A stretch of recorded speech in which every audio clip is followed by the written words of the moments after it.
What's up, guys? It's TechnoViking23 coming to you today with a little bit of Destiny 2 commentary, and just wanted to talk a little bit about the new Forsaken expansion that has recently launched. And one of the things I really wanted to discuss was why I have not bought into the hype and why I have not returned to Destiny 2 despite Forsaken getting, for the most part, rave reviews. I've been watching a lot of stuff on the expansion because I've honestly been really tempted to come back to Destiny 2.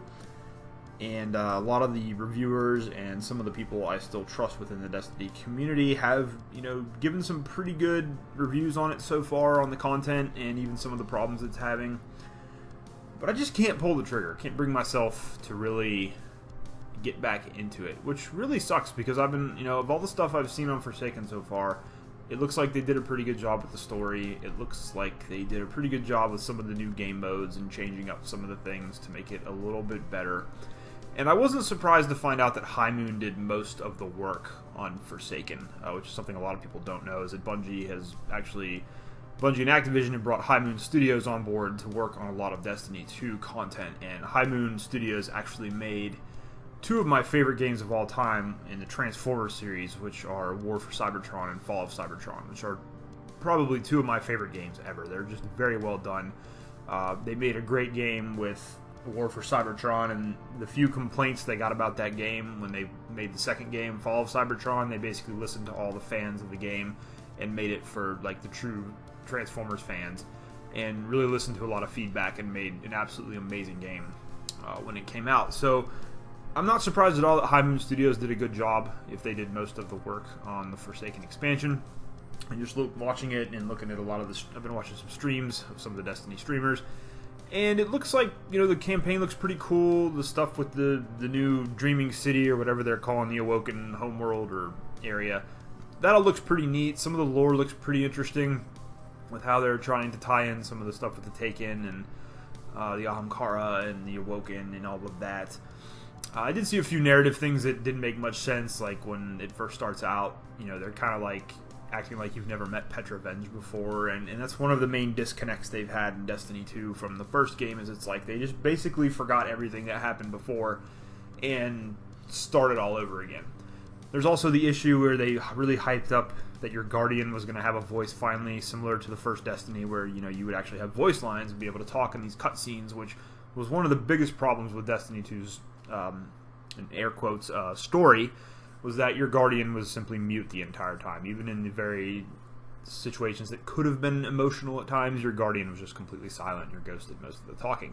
That's pretty much how it was in the Forsaken campaign. I've watched the entire, basically the story campaign, all the cutscenes. I don't really care about spoilers, and I just kind of wanted to see, what direction they were taking the game in. But again, I just don't see enough to bring me back in with all the hype that's been going on with it. The new Gambit game mode looks pretty neat, and it looks like the weapon slot changes they made have been pretty good. They've brought back a lot of the old weapon and armor designs too from the original Destiny, which I find to be pretty interesting, since that was one of the things a lot of people complained about, was not having enough new stuff, and now they're just bringing back old stuff, and it's like a weird cycle with the Destiny community. They want something and then they don't want it, and they want they want it both ways. I just don't understand what they're asking for sometimes from Bungie, but it's very interesting that now they've brought back a lot of that gear from the first game.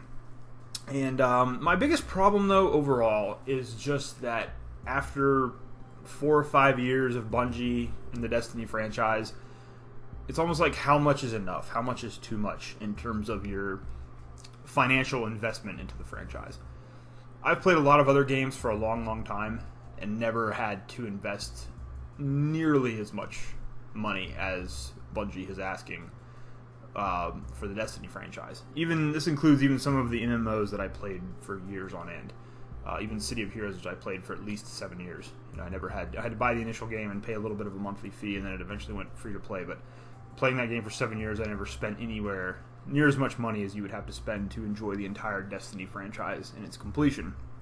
And that's what really bothers me with Destiny 2. Now, I know they can't make the game be free and all that stuff. I've heard that argument 100 times, and I understand the studio has to make money, which is the other thing you hear. But in order to get back into Destiny, especially if you skip Destiny 2 for the most part. You would have to pay for this new expansion, which I believe is $40. Most of the prices I've seen on like GameStop and other places, you can get like a special version for $59 or $60 or $70. There's all kinds of different versions of it, and they're all well over $50. And then you also have to buy the new annual pass, which is for all the content that's coming after Forsaken, and I think that is $30. So if you've been playing Destiny up to this point, you've got to invest another $70 into it, which for the content they normally provide you, it just never seems like a good value. It's all very grindy, very repetitive content. There's not enough meaningful new varied content to keep you coming back over and over after you played for about the first week or two of the expansion. And that's really been Destiny's problem since launch, is keeping players, especially people like me who will grind for a long time, just constantly giving us something good to do all the time. That's one of the areas MMOs usually excel at, is bringing in lots of content, so that even when you've done the raids and done all this other stuff, you still have a bunch of other like daily quests and other things you can go out and do to keep yourself occupied. But that's really been one of Destiny's big problems, especially with me, is just having enough content that felt meaningful and rewarding. And it looks like that may have been changed a little bit with Forsaken, with some of the bounties and things they're bringing back. Essentially, they're just trying to make it original Destiny again. But I just don't feel like investing another $40 to $70 to get back into the game, and that's really the biggest problem I have with Forsaken. Now, if you have not been playing Destiny 2, you actually have to buy the base game and the 2 DLCs that came with it, even though none of that is basically relevant to Forsaken. You don't even have to play the 2 DLCs that came with the original Destiny 2. But you do have to buy them in order to have all the content to get Forsaken to work. So that's another poor business decision, I think, on Bungie's part.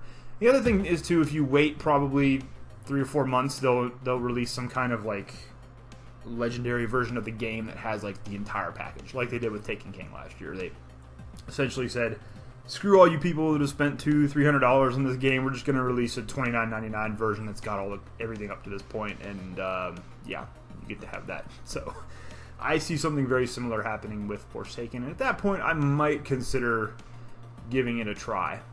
But there's just too much uncertainty for me. The thing is, yes, it seems they've done a pretty good job with the expansion, but you have to remember too, they did a good job with Taken King, and Taken King brought a lot of people back. But then in the time period between Taken King and like Rise of Iron, Bungie did a lot of shady stuff. There was a lot of stuff they were lying about with PvP and latency and other problems that the game had. And even though they did a good job with the content they put back into the game, they still treat their community like crap. And I don't see that changing just because Forsaken has come out and suddenly things are better with the game. It's still Bungie. Their overall track record to me over the last 4 or 5 years just doesn't give me enough faith to get reinvested into the game. So that's one of the other primary reasons right now. I'm just kind of sitting on the sideline and waiting to see what happens, kind of. Now, if the game does pretty good, and for the next couple of weeks, or even a month or two, maybe it comes down in price a little bit, I'll consider getting back into it, because it does, it's been very tempting.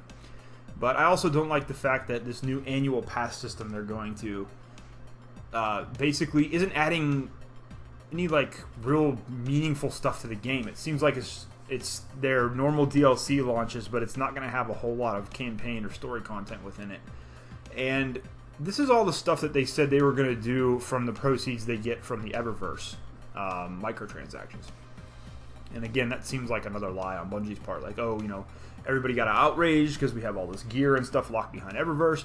But all that money that we're getting from Eververse, we're going to put back into the game, and we're going to put that back into free content updates, and we're going to put that back into making the fans happy.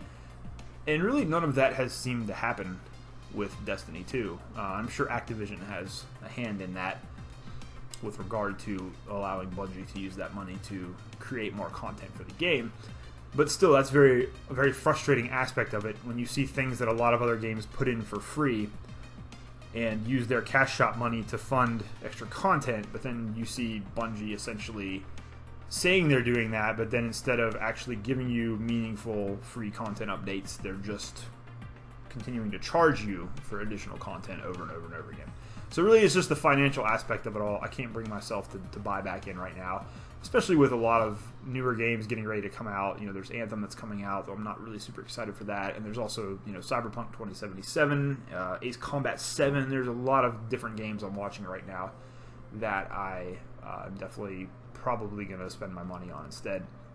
But I will watch Forsaken just to kind of see how it works out, and if maybe it can bring me back into Destiny, because, you know, someone who spent 700-800 hours on the original Destiny and really enjoyed where the game was at its 3-year life cycle, I was really disappointed when Destiny 2 launched, and it seemed like they hit the reset button for who knows why, and they just decided, hey, we're going to take all the good stuff about the last game and throw it away and just start over with this really kind of poor sequel. So I don't know, guys. We'll see.